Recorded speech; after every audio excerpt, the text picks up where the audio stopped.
다 함께 마태복음 21장의 말씀입니다. 마태복음 21장 12절로 17절까지.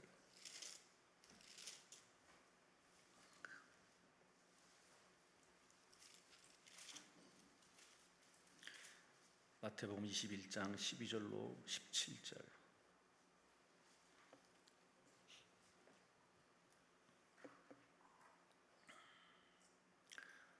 다 함께 우리 12절부터 합독합니다.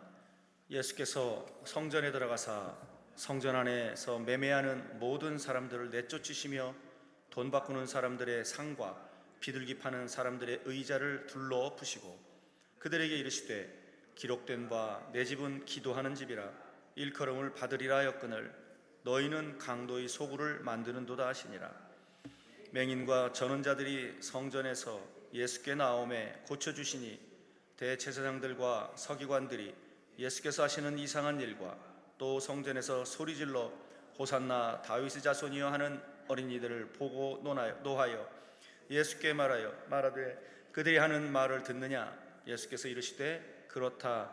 어린아이와 젖먹이들의 입에서 나오는 찬미를 온전하게 하셨나이다 함을 너희가 읽어본 일이 없느냐 하시고 그들을 떠나 성 밖으로 베다니에 가서 거기서 유하시니라. 아멘. 남대문 교회 손윤탁 목사님이십니다. 오늘 본문을 중심으로 성전 그리고 베다니 마을이라는 제목으로 말씀을 증거하실 때 응답의 시간 되시길 주의 이름으로 축원합니다. 우리 함께 하나님 앞에 영광의 박수 올려드립니다. 할렐루야. 감사합니다. 이번 주는 고난주간입니다. 그 1년 가운데 목요일 가운데에 특별히 고난주간 중에 있는 목요일, 오늘을 성목요일, 그리고 예수님께서 십자가에 돌아가신 내일을 성금요일, 그리고 무덤에 계셨던 토요일을 성토요일이라 그렇게 부릅니다. 그러니까 여러분 참 중요하죠. 1년 365일 52주 가운데 특별히 금주는 참 중요한 주간입니다. 고난주간, 주님께서 순환을 당하신 주간, 주일날 예루살렘에 입성하셨다 해서 주일을, 지난 주일을 우리는 종려주일이라고 부릅니다. 그렇죠? 종려나무 가지를 꺾어들고 호산나 찬양을 받으시며 입성하셨습니다. 그래서 우리는 지난 주일을 종려주일이다. 그리고 월요일 날을 성전을 청결케 하셨다. 성전을 깨끗하게 하셨다. 오늘 본문에 나오죠. 장사하는 사람, 돈 바꾸는 사람, 짐승들을 파는 사람, 이런 사람들을 내쫓으셨습니다. 화요일을 논쟁의 날이다 그렇게 부릅니다. 다시 제사장들과 서기관들, 이 사람들은, 제사장들과 서기관들은 하나 될 사람들이 아닙니다. 신앙생활 방식이 전혀 다릅니다. 제사장들은 성전에서 제사를 지내는 일을 감당한, 그리고 성전을 관리하는 일들을 감당한 사람들이 제사장, 사독의 후손이다 그래서 사두개파라고 그렇게 부릅니다. 그래서 이 사두개파 사람들은 어떻게 살든 간에 하나님 앞에 양 잡고 제사 지내고 성전만 잘 관리되면 된다고 생각하는 사람들이고요. 서기관들은 바리새인들입니다. 이 사람들은 성전에 속한 사람들이 아니고 회당에 속한 사람입니다. 성전이 다 불타버리고 없어지니까 이스라엘 백성들이 멀리 저 바벨론으로 포로로 끌려가니까 하나님이 계시는 성전이 어떻게 불타냐. 그래서 그곳에서 사람들이 모여가지고 율법을 공부하는 율법주의자들, 바리새파라 그러죠. 바리새파, 랍비, 하나님 말씀을 가르치는 랍비들, 성전을 문서적으로 가르치고 했던 이 서기관들, 예수님을 계속 따라다니면서 책 잡으려고 하죠. 그래서 이 사람들은 예수님께서 왜 안식일 날 병을 고쳐주냐, 왜 그렇게 운동을 하고 움직이냐는 등등 따라다니면서 예수님을 괴롭히는 무리들이 이 바리새파 사람들입니다. 이 서기관들이에요. 그러니까 성전 중심의 제사장들하고 회당 중심의 바리새인들, 서기관들하고는 하나 될 수가 없어요. 그런데 딱 이 사람들이 한편이 될 때가 있었는데, 그게 바로 이 고난주간, 예수님을 붙잡아서 예수님을 신문하고 예수님을 책잡고 예수님을 십자가에 죽이는 이런 이 장로들과 서기관들, 바리새파와 사두개인들, 절대로 하나 될 수 없을 것 같은데 예수님 죽일 때는 이들이 하나가 됩니다. 저도 교회가 어렵고 힘든 교회가 있어서 수습하기 위해서 교회에 가본 적이 있는데, 그 교회는 절대로 하나 될 수 없이 두 편으로 갈라져 있어요. 자기들 표현대로 제게 이렇게 읽습니다. 우리 교회는 예수님이 오셔도 하나가 안 됩니다 그러더라고. 그런데 나중에 보니까 목사님 내쫓을 때는 딱 한 패가 돼버리더라고. 그래서 어떻게 그때 2000년 전에 예수님 십자가 못 박할 때하고 오늘날 이 시대에 하는 짓이 그렇게도 똑같냐. 바로 이러한 서기관들과 장로들과 논쟁하신 날, 그래서 우리는 화요일이라 그렇게 얘기합니다. 수요일 날은 예수님의 발을 씻기신 향유 옥합을 깨들어서 예수님의 발을 씻긴 날을 기념하고, 오늘은 성목요일, 예수님께서 성찬예식을 행하시죠. 성찬예식을 행하십니다. 받아라 내 몸이다, 받아라 내 피다. 그리고 그 살과 피를 기념하는 떡과 포도주를 나누어 주신, 그래서 성목요일 혹은 세족목요일 그렇게 부릅니다. 오늘이 바로 그 날입니다.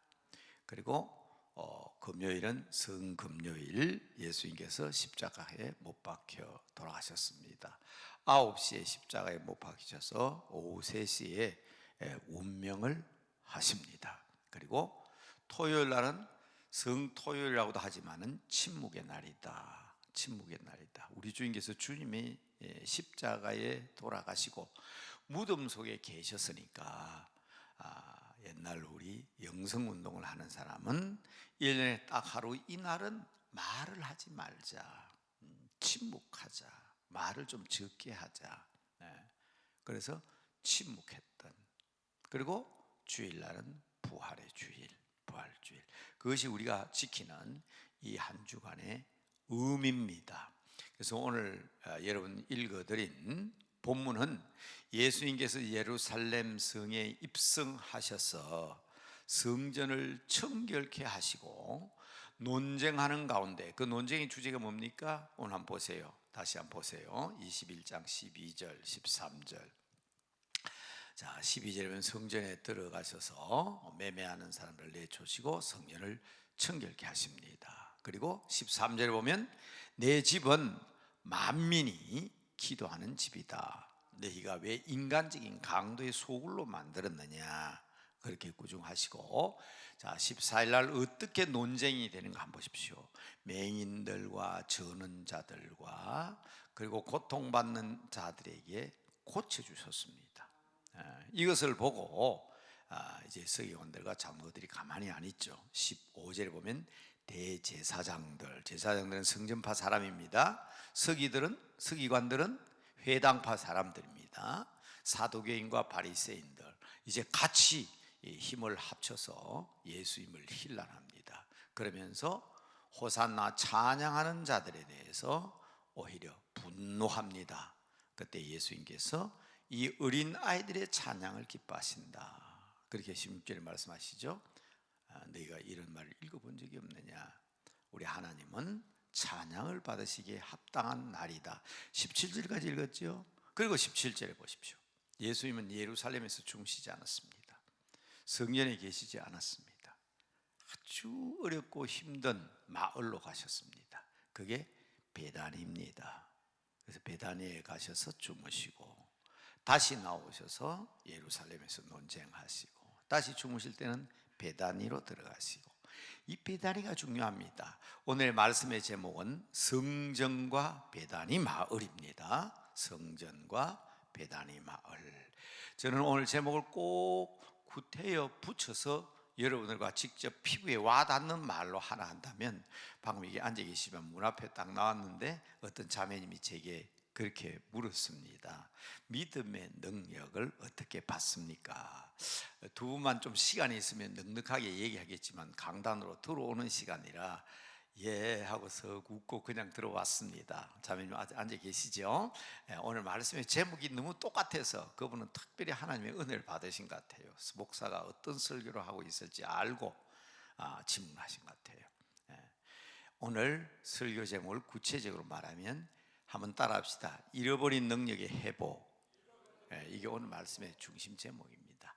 잃어버린 능력의 회복. 우리는 잃어버린 능력을 회복해야 합니다. 엘리사가 생도들을 불러다가 교육을 하는데 장소가 너무 좁았어요. 그래서 생도들에게 학교를 건축하게 했습니다. 공부할 곳을. 그런데 한 생도가 도끼질을 하다가 도끼날이 물속에 빠져버렸어요. 그때 그 생도가 자기 도끼날이 아니잖아요. 선생님, 이 도끼날은 비로운 도끼입니다. 그래서 엘리사가 나무가지를 꺾어서 물에 던졌더니 도끼가 이 나무가지를 타고 떠올랐어요. 그때 엘리사가 한 말이 있습니다. 취하라. 이제는 빌려온 것이 아니라 네 것이다. 우리의 신앙 가운데는요, 부모로부터 빌려온 신앙이 있고요, 친구로부터 같이 신앙생활을 하다 보니까 그 사람 때문에 신앙생활을 하는 사람도 있습니다. 어떤 사람은요, 물질적인 문제 때문에, 어떤 사람은 병고침을 받기 위해서, 소목사 같은 경우에는 못 먹고 가난하고 힘드니까 교회에서 잠자본 적이 없어서 교실에서만 잠자다가 제 친구가 하는 말이, 야 윤타가 교회 가자. 교회 가면 이쁜 여학생도 많다. 처음에 갈 때 목적은 이쁜 여학생 만나려고 갔어요. 그런데 교회 가서 첫날부터 그냥 은혜를 받아가지고, 나는 예수 믿는 사람들은 나라도 모르고 민족도 모르고 조상도 모르는 사람인 줄 알았어요. 그런데 그날따라 3.1절 기념 예배를 드리는데 목사님이 설교를 하는데 내가 존경하는 사람 이름이 다 나온 거예요. 안창호, 남궁옥, 이상재, 조만식, 다 기라성 같은 민족의 위인들, 유한순까지 막 나오는데 교회 다니는 사람들이 애국자다. 야, 나는 이 사람들 조상 제사도 안 지내고 나라도 없고 민족도 없고 손싹 놈들인 줄 알았는데 진짜네. 그래가지고 교회 갔는데 그날부터 교회 딱 가니까 의자가요, 지금 이 의자는 특별히 옛날에는 이런 의자 없었잖아요. 나무로 된 의자, 긴 장의자 두 개를 딱 갖다 붙이니까 학교에서 자는, 그건 또 스펀지 방석이 있잖아요. 학교에서 잠자는 책상 6개 붙여가 자는 거하고는 비교가 안 돼요. 아무리 책상이 평평해도요, 6개 놔놓고 그 위에 이불 놓고 자면 등이 울퉁불퉁합니다. 근데 교회가 좋더라고. 그래서 제가 처음 갈 때는 뭐 능력이고 뭐고 그런 거 없어요. 처음에는 그냥 여학생 사귀려고 갔고, 가서 보니까 애국자에서 이거 배울 게 있다 싶었고, 그 다음에 가다 보니까 교회에서 잠자니까 잠자리가 편하고, 배고플 때는 또 우리 집사님 주소 또 얘기할까요? 전라남도 보성군 웅치면 웅치교회 음경섭 장로님, 그분이 우리 교회에서 아침마다 나오면 윤타가 그냥 가면 배고파 안 된다. 그래도 보리밥이지만 한술 뜨고 밥 하나 먹고 한 숟갈도 먹고 가야 그래도 공부가 되지. 그래서 저는요, 지금도 그 음경섭 집사님, 장로님도 지금 잊을 수가 없어요. 그래서 제가 주소까지 바삭하게 외우잖아요. 그분이 부산에서 신앙생활을 하셨지만 전남 보성으로 웅치로 가셔서 웅치교회 장로가 되셨지만 지금도 주소까지 이름까지 얘기하잖아요. 그런데 그런 가운데 우리의 목적이 어떠한 목적에 있었던 간에 이 땅에 오셔서 십자가 지시고 우리를 위하여 고난 당하신 주님의 능력으로 우리가 온전히 잃어버린 능력이 회복된다는 사실을 확실히 믿는 여러분들 되시길 바랍니다. 이 잃어버린 능력의 회복은 예수님 아니고는 불가합니다. 한번 따라합시다. 나에게는 능력이 없습니다. 첫째, 이거 인정하셔야 돼요. 우리는 연약합니다. 우리는 부족합니다. 우리는 죄인들입니다. 우리는 지옥 갈 수밖에 없습니다. 우리는 좌우편에 있는 강도보다 더 악한 강도들입니다. 그러니까 오늘 예루살렘 입성하시자 먼저 들어가셔서 성전부터 청결케 하시는데, 방금 우리가 한 번 읽고 또 반복해서 본 말씀 주셨잖아요. 너희가 하나님의 집, 만민이 기도하는 이 집을 왜 강도의 굴혈로 만들어 버렸느냐, 강도의 소굴로 만들어 버렸느냐. 그게 사실은 예루살렘 성전을 두고 한 말이 아니고 우리들 자신을 두고 한 말이다 하는 것을 믿으시기 바랍니다. 자, 다시 한번 제일 중요한 고백은, 자, 따라합시다. 나에게는 능력이 없습니다. 이 제일 중요합니다. 나는 아무런 힘이 없는 존재입니다. 오늘 오전에 말씀드렸잖아요. 내 손은 아무리 집어봤자 4개 5개예요. 다시 한번 확인할까요? 따라할까요? 하나님 손은 내 손보다 큽니다. 첫 번째 그거거든요. 첫 번째는 그거거든요. 그래서 예수님이 금요일 날 십자가 지셨을 때도 십자가 위에서 7마디를 하셨는데, 7마디를 여러분 참 기억하기 힘들잖아요. 어떤 말씀을 하셨을까? 그래서 제가 해마다 고난주간 이때가 되면 여러분 우리 기도원에 와서, 우리 강남 금식 기도원에 오는 사람은 기도할 때 우리 주님께서 십자가에서 무슨 말씀을 하셨을까? 이 7마디는 꼭 기억해야 된다. 그런데 그 7구절을 어떻게 기억합니까? 그러나 저는 7자로 꼭 가르쳤습니다. 첫째는 용으로 기억하시면 됩니다. 용. 아버지, 저들의 죄를 용서하여 주시옵소서. 제일 큰 문제는, 우리가 능력을 잃어버린 가장 첫 번째 문제는 죄 때문입니다. 용서함을 받아야 합니다. 깨끗함을 받아야 합니다. 우리 자신 속에 있는 강도의 소굴 같은 우리 속마음이 청소되어야 합니다. 그래서 우리가 기도를 할 때도 목사님들이 여러분 교회에서 그렇게 가르치죠. 기도할 때는 먼저 하나님 앞에 회개부터 하시오. 나는 죄인입니다.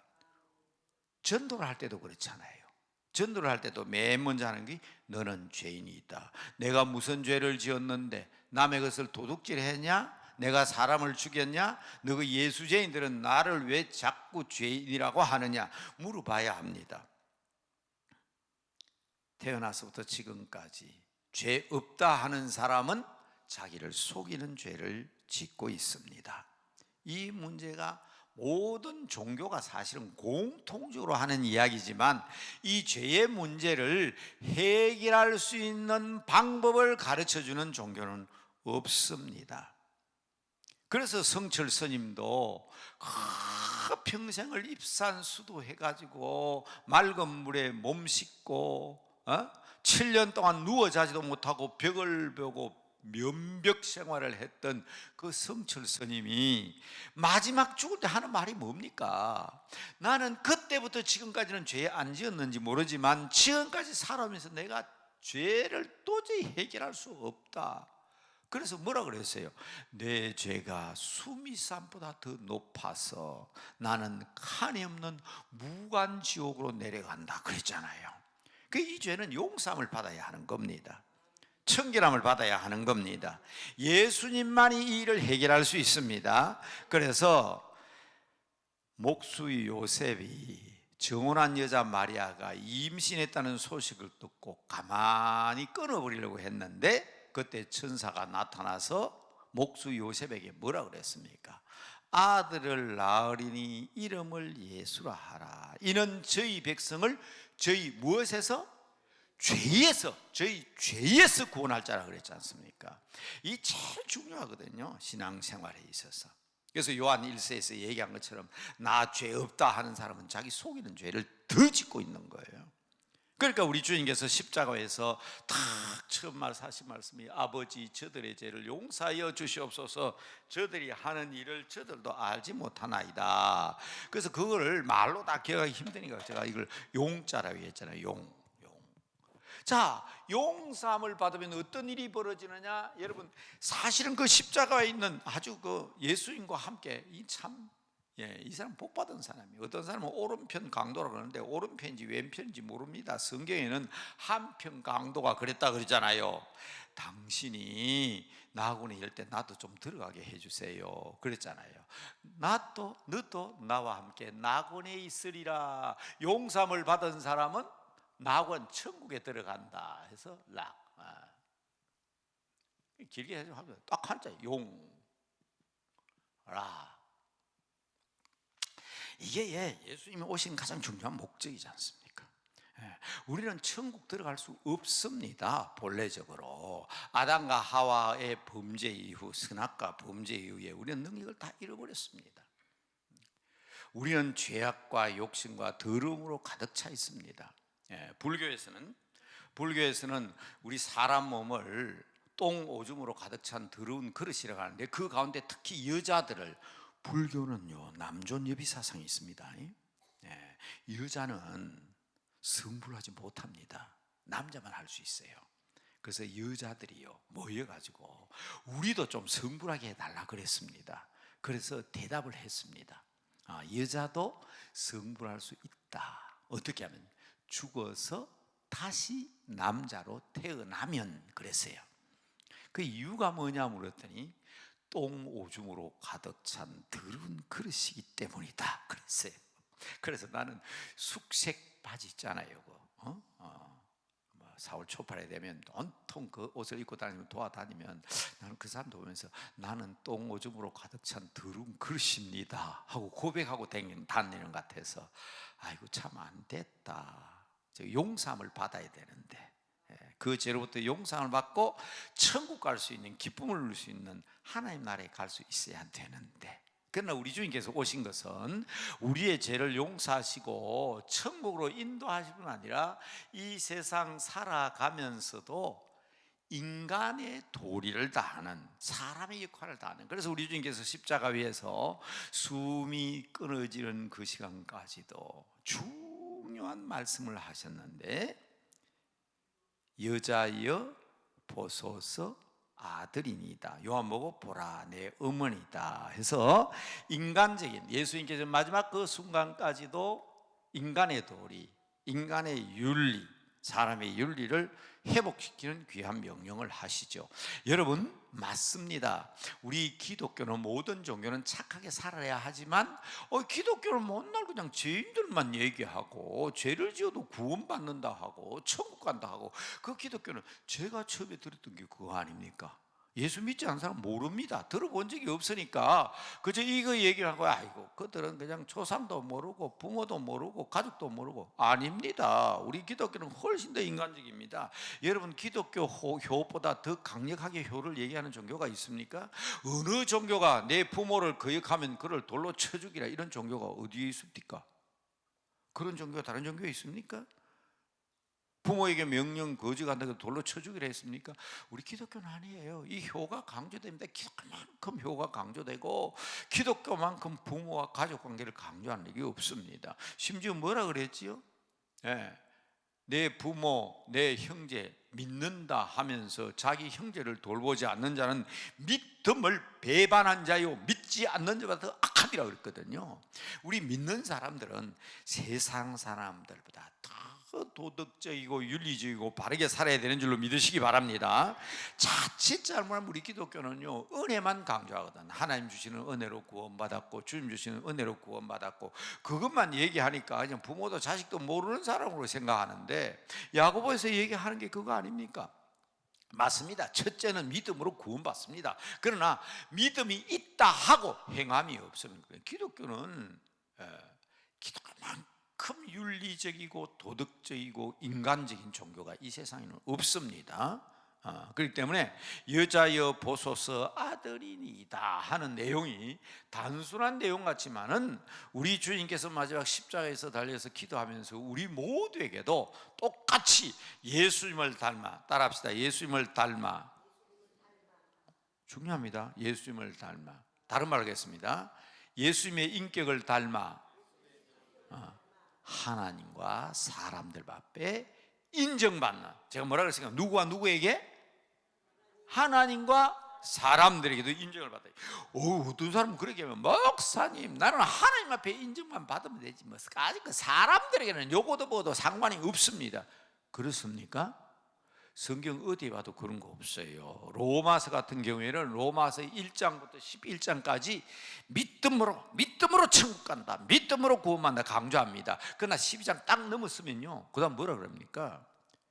너희 몸을 하나님이 기뻐하는 거룩한 산제사를 드리고 네 자신부터 이웃을 기쁘게 하고 덕을 세우는 생활을 해라. 덕을. 이 덕이란 말이 무슨 말이에요? 우리 옛날에 도덕 그랬잖아요, 그죠? 이 덕을 세우는 생활을 해야 됩니다. 덕을 세우는 생활. 덕망 있는, 쓰지 맙시다. 덕망 있는 삶을 살아야 된다. 도덕적인, 정말 윤리적인. 요거 헷갈리니까, 그죠? 자, 그러기 위해서 우리 주님께서, 그러면 우리가 어떻게 이런 큰 놀라운 복을 얻게 되느냐 말이에요. 용서함을 받고 천국 가게 되고 인간이 회복되고. 그런데 이걸 위해서 우리 주님께서 대신하신 게 있어요. 그게 뭔가 하면 엘리 엘리 라마 사박단입니다. 나의 하나님 어찌하여 나를 버리시나이까.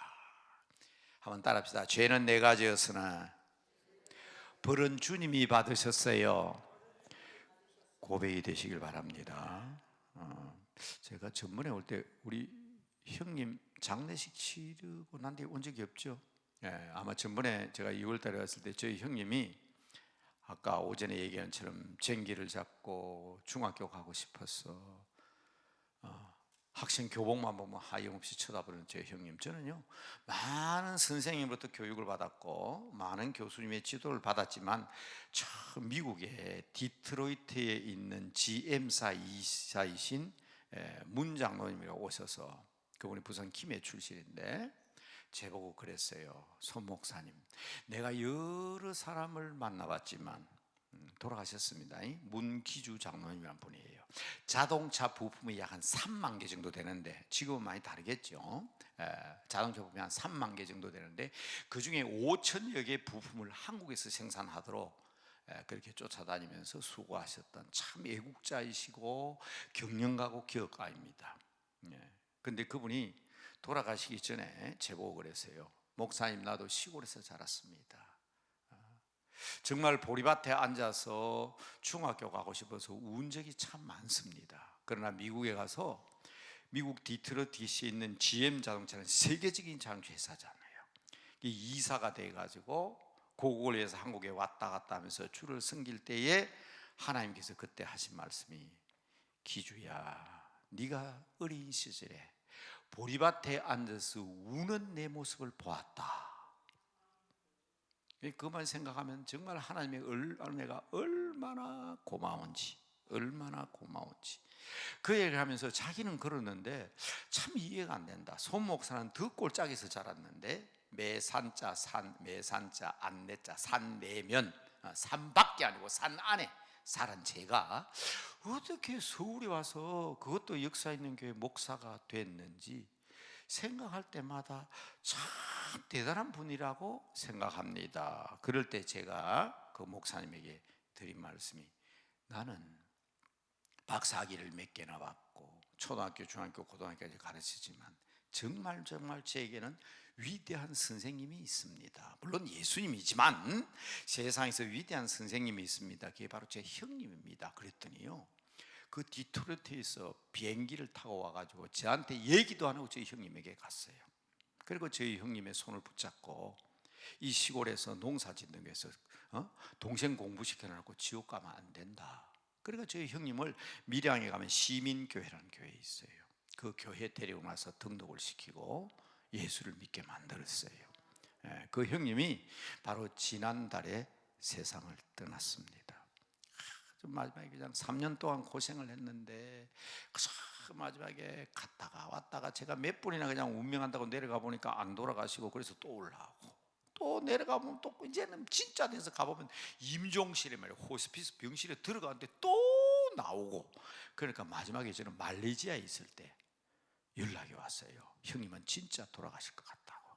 근데 말레이시아 돌아오는 마지막 날 새벽에 세상을 떠났습니다. 그래서 제가 말레이시아에서 급히 올 수가 없잖아요. 또 가면 또 안 돌아가시면 그 말레이시아 수많은 선교사들이 기다리고 있는데, 그래서 제가 편지를 썼어요. 신앙생활 하고 예수 믿고 천국 가는 확신하지만 마지막까지 잊으면 안 되잖아요. 그래서 마지막에 사람이 마지막에 목숨 끊어질 때 얼마나 고통스러운지 안 겪어봐서 모르시죠? 예? 그때마다 손 목사는 그런 사람 대할 때 마지막으로 뭐라고 그러겠어요? 십자가의 주님 생각하고 조금만 참으세요. 조금만 참으세요. 조금만 참으세요. 그 더 큰 고통이지만 그 더 큰 고통은 우리 주님이 당하셨어요. 그래서 제가 편지를 썼는데 저희 집 사람이 내려가서 이거 말은 말입니다. 하면 똑같은 말 하기 어렵잖아요.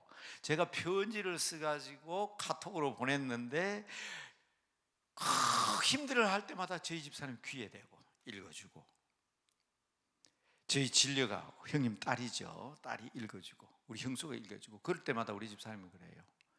편지 소리를 들을 때는 얼굴이 편안해졌다. 근데 그 편지 내용이 뭔지 안 궁금합니까? 그게 이겁니다. 엘리 엘리 라마 사박다니 하는 말인데, 버릴 기자를 생각하시면 됩니다. 버릴 기.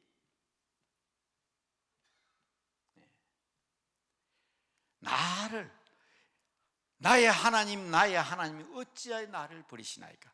우리 하나님이 예수를 십자가에서 고통당하시고 힘들게 하시고 대신해서 우리를 천국의 자녀로 만들어 주셨잖아요. 그게 중요한 거예요. 우리 주님이 결국 부활하셔서 성천하셨지만, 아버지 어찌하여 나를 버리시나이까. 죄는 내가 지었는데. 그래서 우리 형님 보고 편지 내용이 저겁니다. 죄는 형님이 지었지만 모든, 나는 우리 형님도 나를 알지만 나도 우리 형님 알거든요. 우리 형님 죄 많이 지었어요. 어려서부터 형제간이니까 다 알잖아요. 어머니 아버지한테 대하는 태도도 그렇고 이 양쪽 귀가 어두웠어요. 그러니까 어머니 아버지 말을 잘 못 알아들어요. 그럼 막 말로 마음대로 안 되면 화도 내고 그랬거든. 그런데 말씀드렸잖아요. 제게는 가장 위대한 선생님이라고. 저는 가장 존경하는 형님이지만 하나님 앞에 서서는 그분이 어떤 분인지 내가 알기 때문에, 형님 제가 다 압니다. 그런데 우리 주님께서 그 모든 것을 십자가의 고통 속에 다 해결하셨으니까 이제는 누가 뭐라 해도 봐라 말이야. 예수님이 내 죄 다 해결했다. 당당한 믿음으로 조금만 참으시면 형님은 가장 아름다운 곳으로 들어갑니다. 복음의 내용이 이거거든요. 우리 주님이 우리를 대신해서 고통을 하셨다. 그러면서 자, 다섯 번째, 저희 이 가상 7년을 지금 얘기하는 작년의 말입니다. 지난해 월드비전 에서 고난 주간 때 우리가 고난에 동참함으로써 우리가 그 예물을 드려서 어려운 사람을 돕자 하는 캠페인이 있었는데, 그때 원고를 제가 썼는데 요걸 썼어요. 사실은 가상 7원, 십자가 위에서 7마디 하시온. 아주 큼지게 뒤에 보고 큼지게 있었어요. 어렵지 않죠? 가상 7원.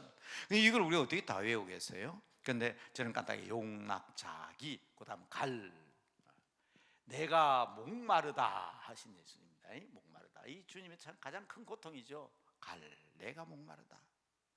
우리 주님이 큰 고통하면서 내가 목마르다, 우리의 갈증을 우리 주님께서 대신하셨습니다.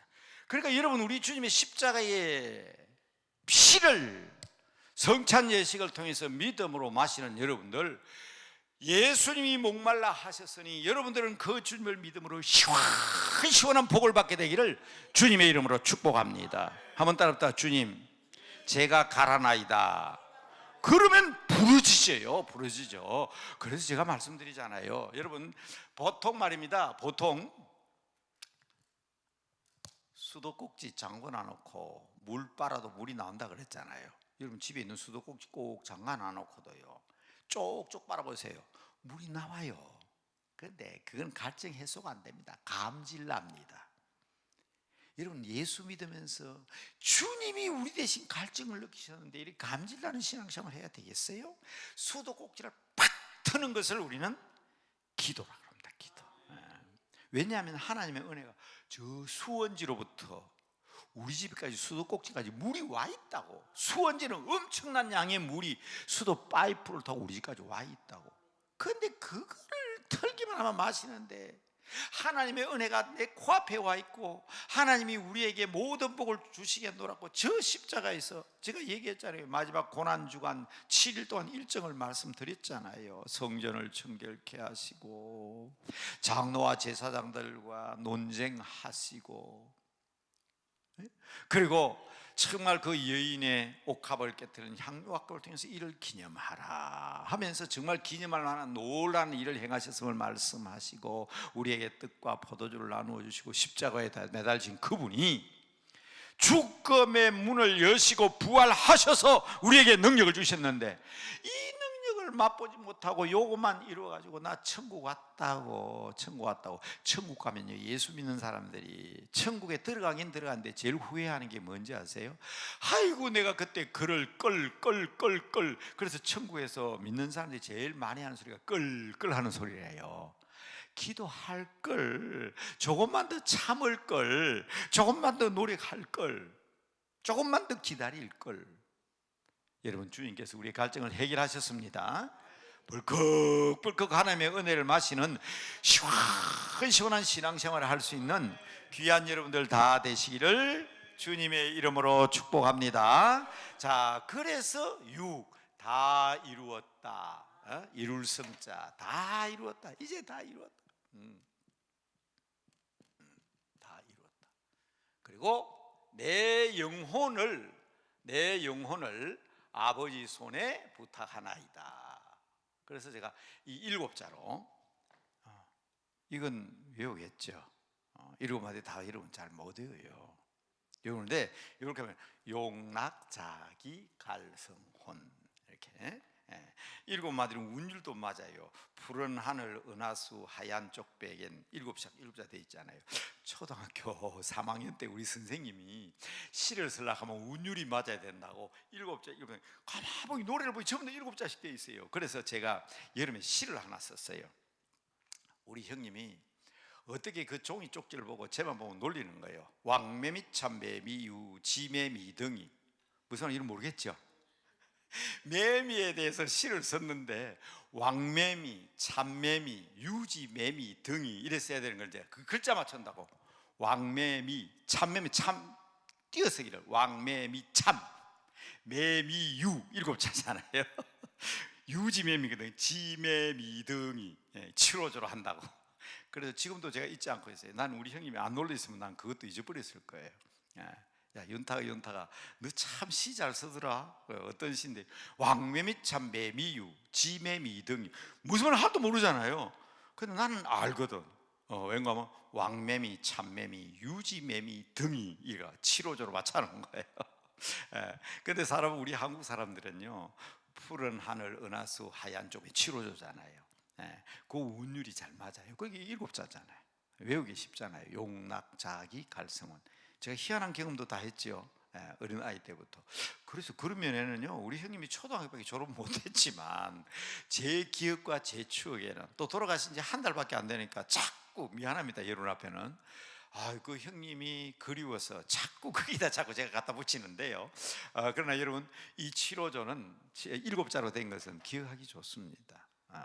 그러니까 여러분 7자를 늘 기억하시면서 또 기도하기 힘들 때는 우리 주님 십자가에서 말씀하신 7마디를 기억하시고 이 주님의 가상 7원 때문에 은혜 받는 여러분 되시기 바랍니다. 그러니까 우리 주님이 우리에게 능력을 회복시켜 주시기 위해서 예루살렘에 입성하셔서 오늘 본문 가운데 하셨던 아주 중요한 3가지의 사역이 오늘 말씀 가운데 여러분이 꼭 드리고 싶은 말씀이에요. 성전을 청결케 하셨다. 성전을 청결케 하셨다. 고린도전서 3장 16절. 제가 3장 16절을 자주 얘기하니까, 그죠? 디모데전서 3장 16절 다 중요하잖아요. 그런데 우리가 제일 많이 하는 3장 16절은 요한복음이다, 그죠? 그렇죠? 요한복음 16절은 여러분 다 아시잖아요. 요한복음 16절. 그런데 오늘 제가 말씀하는 것은 고린도전서 3장 16절. 너희는 하나님의 성전이다. 따라합시다. 우리 몸은 하나님의 성전입니다. 이유는 하나님의 성령이 어디 계시다고? 우리 안에 계시다. 창세기에 보면 하나님이 사람을 만드실 때 흙으로 만드시고 그 코에 생기를 불어넣었더니 루아흐, 바람, 하나님의 생명 불어넣었더니 생명이 되었습니다. 그런데 이걸 잃어버렸잖아요. 거룩한 생명을 잃어버렸어요. 하나님의 형상을 잃어버렸어요. 하나님의 형상대로 지으셨다. 그 중에 중요한 것은 하나님의 생기를 불어넣으신 겁니다. 의와 진리의 거룩함으로 우리를 만드셨는데, 그만 하와 할머니가 뱀의 유혹에 넘어갔어. 자, 이것도 들었으면 들은 분이지만은 이 특별한 용어이기 때문에 늘 여러분들 이 고난 주간을 지나면서 스스로 자신을 돌아보게 하기 위해서 이 특별한 용어를 다시 한번 설명합니다. 제가 여러 번, 잘 나오는 게 있고 안 나오는 게 있네. 여러 번 말씀드린 거지만 혹시 오늘 처음 나오신 분이나 오셨더라도 딱 잊어버리신 분들이 이건 꼭 기억하셔야 돼요.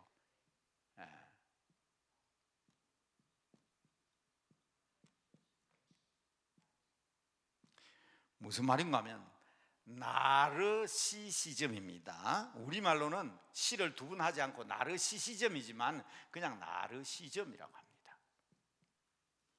나르시즘. 이게 무슨 말이냐? 이건 꼭 알아놓을 필요가 있어요. 자, 더 쉽게 얘기할까요? 수선화. 나르시세스라고 합니다. 나르시세스라고 합니다. 수선화. 꽃 예쁘잖아요. 수선화 예쁘죠? 그 꽃이 어떻게 생겼는지 알아요? 그 꽃말이 있습니다. 꽃말이. 지가 제일 예쁘대. 자기가 제일 예쁘대. 본래 목동이 한 목동이 심지가 웃고 양을 키우는데 전혀받은 이 목동이 그만 유혹에 넘어가 가지고 호수에 비친 자기 얼굴을 보니까 너무 이쁘거든. 와, 이쁘다 싶어서 자기 얼굴에 도취돼 가지고 그 여자 만나려고 뛰어들었다가 죽어버렸어요. 그런데 거기에 꽃이 하나 피어났는데 그게 수선화예요. 그래서 수선화를 나르시세스라 그러고요. 나르시세스라고 자기가 정말 이쁘다, 내가 잘생겼다, 내가 멋있다 하는 사람을 나르시즘에 빠진 사람이라 그렇게 얘기합니다.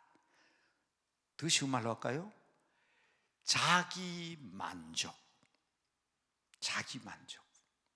자기에게 자기가 빠진 거예요. 자기가 최고예요. 자기 우월주의. 가만히 여러분 이 고난주간에 한번 생각해 봐야 됩니다. 이 나르시즘의 최초에 빠진 사람이 누구냐? 자, 여러분 우리 목사님들 혹시 가운데 계시고 학생들이 있는가 모르겠는데, 여러분 우리 학생들이 학교에서 배울 때 단테의 신곡을 모르는 사람이 없어요. 아주 신앙적인 거대한 서사시라 그러죠. 단테의 신곡. 그런데 그건 기독교적인 내용 아닙니다. 천주교적인 내용입니다. 그걸 더 구체적으로 설명하면 로댕에 생각하는 사람을 이야기하면 알아들어요. 로댕에 생각하는 사람 아닙니까? 이런 그림 있잖아요. 조각, 그죠? 그 조각을 보면 볼록볼록합니다. 막 터질 것 같아요. 이 근육이. 왜냐? 고민을 너무 많이 해가지고 어떻게 하면 저 연옥에 있는 영혼들을 천국으로 인도할까? 그 고민하는 게 로댕에 생각하는 사람이래요. 그건 우리 기독교의 내용 아니잖아요. 진짜 기독교적인 대서사시가 있는데 그게 존 밀턴이라는 사람이 쓴 신라권이에요. 신라권. 이건 알아놔야 됩니다. 존 밀턴이라는 사람이 쓴 신라권인데 오래됐어요. 1667년에 썼습니다. 물론 1671년에 목사님이나 혹은 학생들이 있을까 싶어서 말씀드립니다. 복락원이라는 글을 또 썼어요. 이 1671년에 썼습니다. 그런데 이 밀턴의 신라권에 보면 이 나와요. 신라권이 뭡니까? 낙원에서 쫓겨났다 그 말 아닙니까? 에덴동에서 쫓겨났다는 거예요. 그 왜 쫓겨났냐? 사탄의 유혹에 빠져서 선악과 따먹어서 쫓겨났다. 맞아요. 그런데 이 밀턴의 신라권에는 보면 바로 이 하와가 나르시즘에 빠지는 거예요. 딱 자기 얼굴을 보니까 너무 이쁘거든. 자기 도취, 자기 만족, 자기 울고, 우와, 세상에 이렇게 이쁜 사람이 있냐. 여러분, 거기 빠지면요, 틈을 노리는 사탄이 그 기회를 놓치지 않습니다. 야, 맞지? 봤지? 너 정말 예쁘지? 야, 너 그렇게 예쁜 거야. 너가 그렇게 예쁘기 때문에 봐라, 이 선악과만 따먹으면 너는 신이 되는 거야. 여신, 아주 아름다운 여신이 될 수 있어. 그게 미터리 신락으로 나옵니다. 그런데 저는요, 가만히 생각해보면 이 시대 사람들이 거기에 빠지는 것 같아요. 하나님의 사랑과 은혜와 능력을 받고 정말 나는 능력 있는 사람이다, 그리스도인다, 그래가지고 막 귀신을 내쫓고 하나님의 능력을 행하고 막 지나가면 수건을 흔드니까 막 안전뱅이가 일어나고, 그러니까 자기 도취에 빠져가지고 남대문 교회, 제가 섬기던 남대문 교회 회계 집사가 말이에요, 나중에 장로가 돼가지고 만든 게 전도관이고 그게 박태선이 아니에요. 가만히 보면 이게 무서운 거예요, 이게. 막 하나님의 은혜로 막 병든 자가 낫고 막 귀신이 쫓겨나고 이러니까 막 자기가 대단한 줄 알고. 이 이단들이 다 그런 사람들이에요. 이단들이 다 그런 사람이에요. 그런데 우리는 그런 이단들은 아니지만은 우리 신앙생활을 하면서 그 능력을 의지하고 그 능력으로 하나님의 영광을 돌리는 삶을 살아야 되는데, 오늘 한국교회 문제점이 위대한 지도자가 됐고 교회가 커지고 학자가 되고 인정을 받고 그러니까 살 빠지는 거예요. 그래서 성경은 계속해서 얘기하는 거예요. 겸손해야 됩니다. 겸손해야 됩니다. 따라합시다. 하나님의 은혜로. 그래서 사도 바울은 이것을 뭐라 했냐, 모든 것이 다 주의 은혜로, 나의 나 된 것은 내가 아니고 하나님의 은혜 때문이다. 그럴 때 하나님께서 처음부터 여러분에게 주신 능력과 권능이 마지막 그날 주님 날아가는 그날까지 힘있는 권능이 되고 능력이 되는 줄로 믿으시기 바랍니다. 그래서 저는 어느 모임에서 목사들 모임이나 어느 지도자 모임에 가면 거의 이거 경계하라고 생각한 겁니다. 이거 경계하라고. 가끔은 또 그런 생각할 때, 니는 그러면 너는 안 그렇냐? 내 스스로 저를 생각할 때도 그렇습니다. 그래서 이 고난주간 주님의 십자가를 생각할 때 잃어버린 능력을 회복하기 위해서 오신 우리 주님을 생각하고 그 능력으로 승리하기를 원한다면 끊임없이 우리 자신을 돌아보고, 나는 아무것도 아닙니다. 저 서두에 얘기했잖아요. 나는 능력이 없습니다. 나는 연약합니다. 나는 죄인입니다. 너무 또 여기서 빠지면 안 돼요. 우리 주님께서 다 회복시켜 주되 그래도 끝까지 나는 안 합니다, 이러면 안 돼요. 교회에서 집사 임명하고요, 구역장 임명하면 찾아오는 사람이 있어요. 목사님, 나는 구역장 못해요. 교회학교 선생 못합니다. 교사 못합니다. 왜? 나는 너무 부족했어요. 그러면 저는 뭘 하는지 알아요? 목사를 보고 욕하면 안 되지. 아니, 목사님, 나는 부족하는데 내가 어떻게 목사님 욕합니까? 나 진짜 부족해요. 나는 집사님의 얘기를 들으니까, 목사, 니는 자격 있나? 니는 자격도 없으면서 왜 목사냐는 그런 걸로 들린다고. 우리가 교사 자격이 있고 목사 자격이 있고 구역장 자격이 있는 사람이 누가 있어요? 너무 그냥 목사가 겸손하라고 가르쳤다고, 성경이 겸손하고 가르쳤다고 해서 막 그냥. 다시 한번 따라합시다. 하나님의 일은 하나님이 하신다. 우리가 능력이 없고 부족하고 연약하기 때문에 나르시즘에 빠지지 마라 그랬지. 자기 만족, 자기 도취에 빠지지 마라 그랬지. 우리가 하나님의 일을 하는데 하나님의 일은 하나님이 하십니다, 주님의 은혜로 하십니다 하고 나가는 여러분 되시길 바랍니다. 뭐 돌아가신 지 오래됐지만 옛날 저 학생 시절에 조용기 목사님이 한번 그런 얘기 하시대요. 의사도 병든 사람을 고치는데 다 고치냐? 나는 그저 하나님께서 기도해 주는데 고치는 분은 하나님이시라고. 근데 내가 고칠 수 없다고 생각해서 기도하려고 하는데 왜 기도를 안 해주냐? 기도하려면 기도해 줘야지. 제가 학생 시절에 들은 말씀이지만 믿으시기 바랍니다. 하나님의 일은 누가 한다고? 우리는 그냥 도구일 뿐입니다. 그럴 때 거기에 능력이 나타나고 힘이 나타나는 거예요. 그러기 위해서는 우리 속에 더러운 게 있으면 안 돼.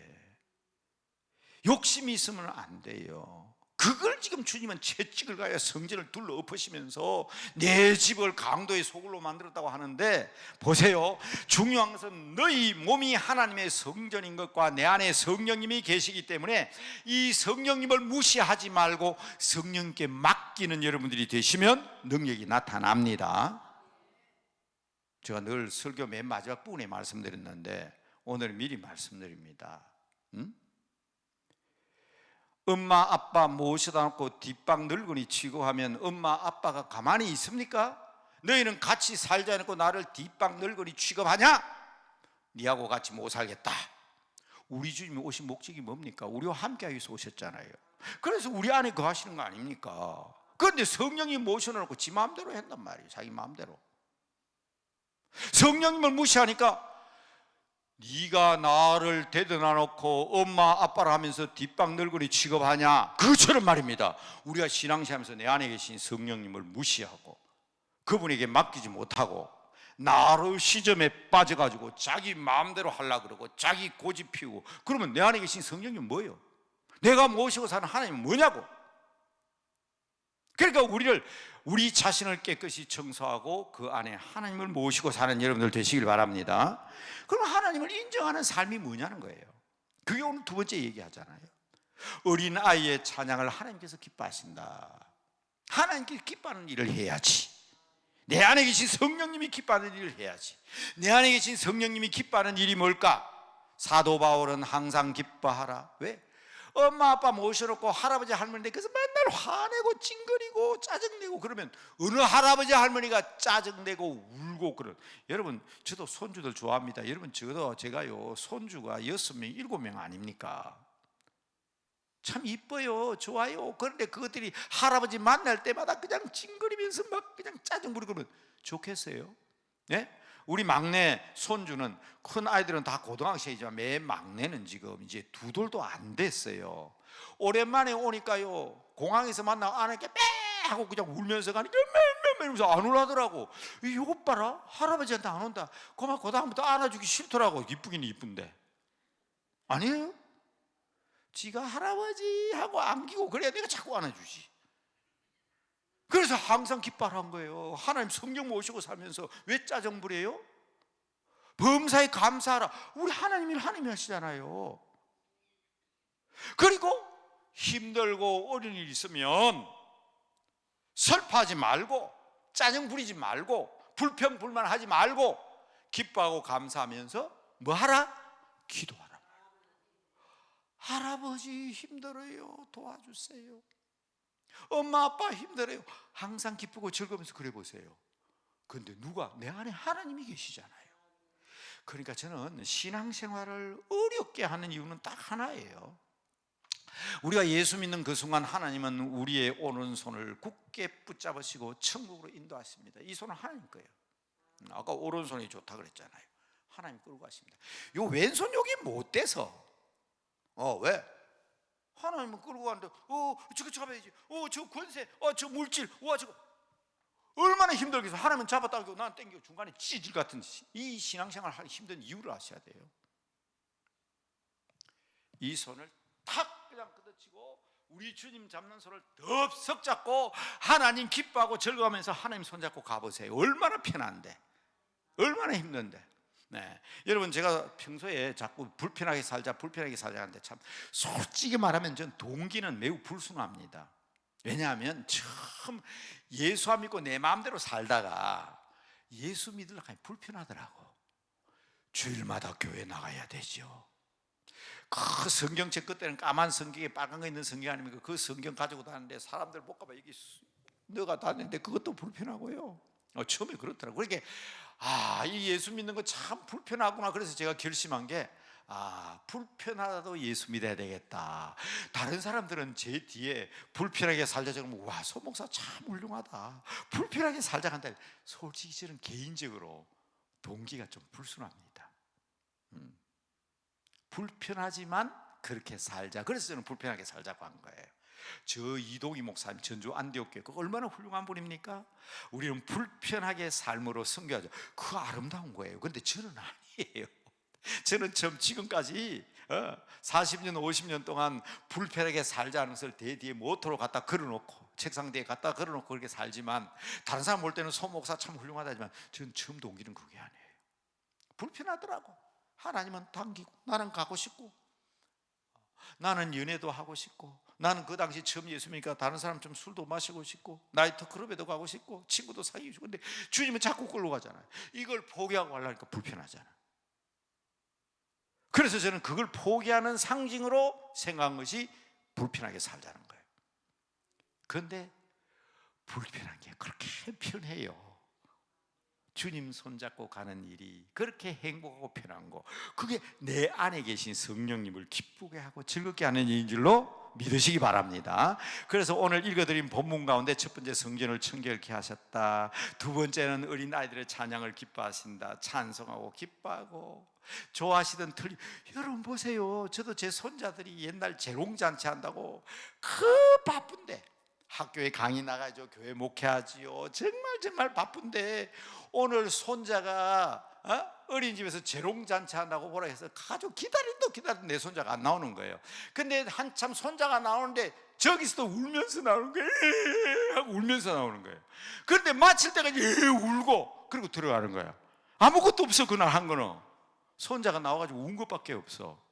그런데 할아버지가 그 손자가 그 무대 위에 서니까 그저 좋아가지고 박수치고 그 우는 사진을 찍어가지고 지금도 고등학생이면 심심할 때 그 틀어줍니다. 봐라, 할아버지 오라 해놓고 니 뭐 했나 한번 봐라.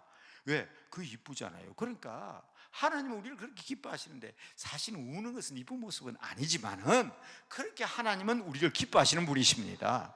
그렇게 그때 오히려 춤추고 노래하고, 틀리면 어때? 선생님이 앞에 서는데 못 따라하면 어때?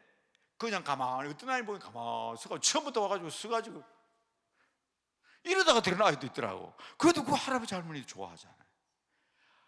따라합시다. 우리는 하나님의 사람입니다. 어린아이의 찬양을 기뻐하신다. 이제 말씀 마칠게요.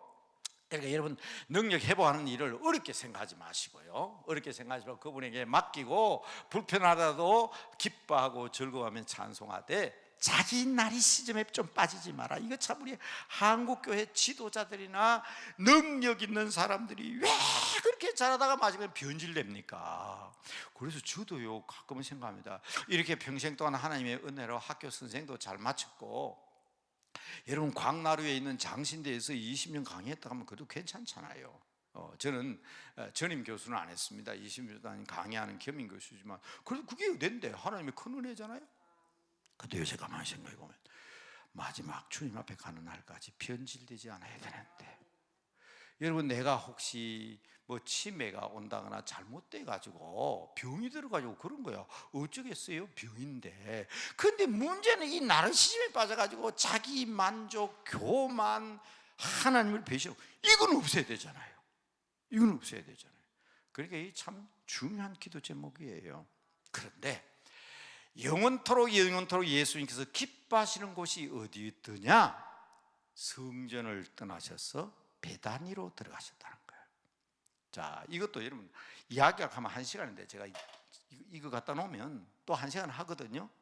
제가 그냥 자꾸 얘기할게요. 왜 예수님은 베다니로 가셨을까? 저녁이 되면 꼭 베다니로 들어가시고, 성경 잘 읽어보세요. 그리고 아침이 되어 베다니에서 나오십니다. 그리고 무화과 나무가 열매가 없어서 무화과 나무 저주하시고 그러잖아요. 그래서 이 베다니 마을이 얼마나 복된 마을입니까? 그런데 그 베다니 마을은 잘 사는 사람들이 있는 휘황찬란한 도시가 아닙니다. 어려운 사람들이 사는 마을이었습니다. 그 베다니 마을에서 예수님께서 기적과 능력을 행하시고 그들과 함께 하셨다. 그래서 우리도 베다니 마을과 같은 사람이 되어야 합니다. 한경직 목사님이 저 이북에서 그 교회를 해체하시고 남쪽에 서울에서 기다리라 하면서 사람들이 내려왔는데, 남쪽에 내려올 때 이정표가 없으니까 서울역 앞에는 남대문 교회가 있다. 남대문 교회에서 기다리라. 영락교회 교인들 혹시 계시면 아마 오래된 분은 아실 거예요. 그분들이 내려와가지고 남대문 교회에서 먼저 오신 분들은 기다리고, 나중에 한경기 목사님 오셔서 그분들 데리고 교회를 개척하셨는데, 그 교회 이름이 베다니 교회입니다.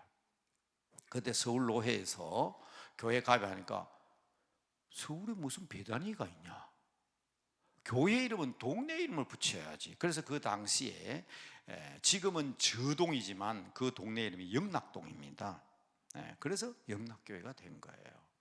그러니까 그 유명한 한경직 목사도 왜 베다니 선교교회, 왜 베다니라고 하셨을까 한번 생각해 보시기 바랍니다.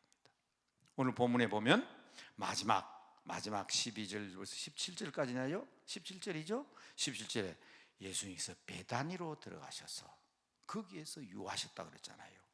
따라합시다. 주님이 유하시는 마을, 주님이 가고 싶어 하시고, 주님이 계시고 싶어 하시고, 주님이 스테이 하시는, 주님이 내 안에서 성령으로 오셔서 내 안에 스테이 하고 싶은 하나님의 사람들이 되시길 바랍니다. 그러면 베다니 마을 사람들은 어떤 사람이냐? 첫째, 아주 순수한 사람이었습니다. 얘들아, 가서 나귀 새끼를 하나 끌어오느라. 예루살렘에 입성하기 전이라고요. 그때는 예루살렘 입성하기 전이에요. 오늘 본문은 예루살렘 입성하신 후거든요. 가면 물동이로 이고 가는 여자가 있을 거죠. 그건 뒤에 성찬식 때고요. 미안합니다. 가면 그 베다니 마을에 가면 나귀 새끼가 있을 것이다. 그 풀어오느라. 왜 남의 나귀 새끼를 풀어가냐 묻거든. 주가 쓰시겠다 하라. 여러분, 그때 그 주라는 말은 선생이란 말이에요. 우리 선생님이 필요하다는데요. 자기 마을에 주인이 있는 나귀 새끼예요. 그런데 그들이 와서 주가 쓰시겠다 하니까 필요하니까 그냥 몰고 가게 하잖아요.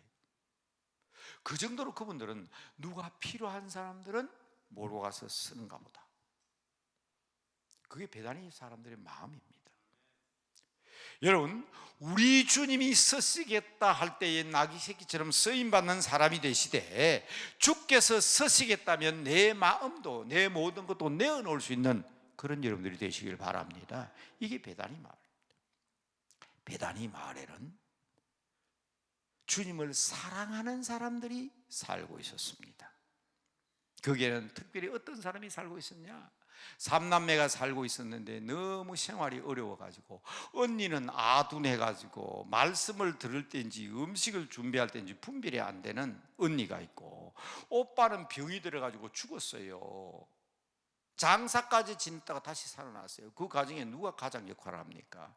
그 어린 마리아가 돈 벌기 위해서 바깥에 나갔다가 사람들에게 붙잡혀서 돌에 맞아 죽을 뻔했잖아요. 죄 없는 자가 먼저 돌로 치라 하는 바람에 살아났습니다. 그 삼남매가 사는 마을이 베다니 마을입니다. 그 삼남매는 주님을 사모했습니다.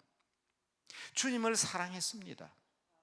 마르다와 마리아와 나사로, 주님께서 사랑하는 그들이 그 마을에 살고 있었습니다. 여러분, 주님의 사랑받는 제자들이 되시길 바랍니다.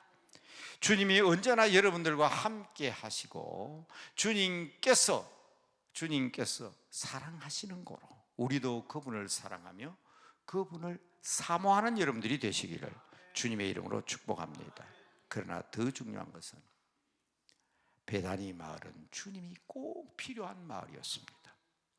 거기에는 나병 환자도 있었고, 거지도 있었고, 병든 자도 있었고, 힘들고 어려운 사람들, 주님을 꼭 필요로 하는 사람들입니다. 여러분 어떻습니까? 오늘 쭉 제가 말씀을 드렸는데, 가상칠언, 마지막 7일 동안의 행적 다 말씀드렸지만, 여러분 주님 없이는 아무것도 아니잖아요. 한번 따라합시다. 주님, 우리는 주님이 필요합니다. 믿으시면 아멘. 우리는 주님 없이는, 나는 길이요 진리요 생명이요, 나로 말지 않고는 주님이 없으시면 우리의 길은 막혀버린 거예요. 그러나 십자가의 도, 우리 주님의 십자가의 길, 이 말입니다. 우리 주님이 십자가의 길을 확 열어놓으심으로 우리는 이 땅에서 영생까지 길이 확 뚫려 있습니다.